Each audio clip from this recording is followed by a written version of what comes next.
कसबा आणि चिंचवड पोटनिवडणुकीवरून शिवसेना नेते संजय राऊत यांनी भाजपवर निशाणा साधला। नांदेड आणि पंढरपूर पोटनिवडणुकीमध्ये भाजपने उमेदवार दिल्याची आठवण त्यांनी करून दिली। तसंच कसबा आणि चिंचवड पोटनिवडणूक ही होणारच असंही ते म्हणाले। याशिवाय चिंचवडची जागा शिवसेनेने लढवावी असं ठरत असल्याची माहितीही राऊतांनी दिली।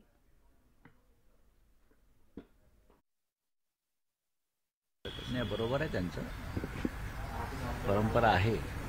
नांदेड आणि पंढरपूर या दोन्ही निवडणुका झाल्या आणि दोन्ही ठिकाणी मृत आमदारांच्या घरातले जवळचे नातेवाईक उभे होते, तरी त्या निवडणूक झाल्या।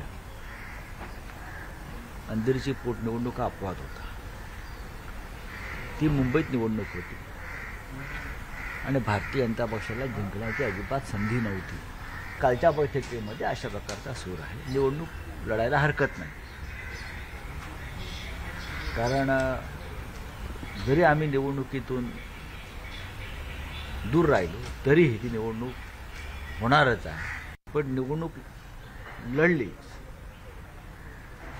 तर जी चिंचवडची जागा आहे ती शिवसेनेनं लढावी असं आमचं सगळ्यांचं मत आहे। पुण्यातल्या जागेबाबत काँग्रेस आणि राष्ट्रवादी यांच्यामध्ये निर्णय होईल। कसबा पण इकडली जागा जी आहे, लक्ष्मण जगताप यांच्या निधनानंतरची जागा रिक्त झालेली आहे, तिथे शिवसेनेनं ती जागा लढावी अशा प्रकारची चर्चा साधारण आमची झाली, त्याच्यात निर्णय होईल।